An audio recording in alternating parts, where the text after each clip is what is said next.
Ես կարծում եմ, երբ խորվերքից մարդ շպտում է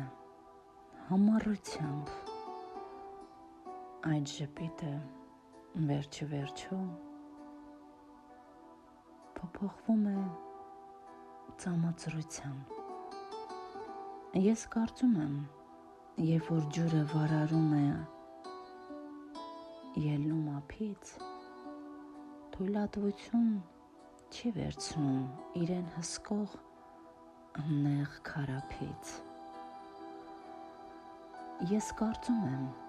պաղն ավելի լավ է զգում ամռան շոգին, դողն ավելի լավ է զգում ձմռան բքին, իսկ հողն ավելի լավ է զգում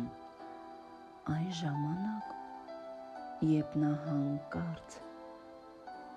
տատանվում է քո ոտքի տակ։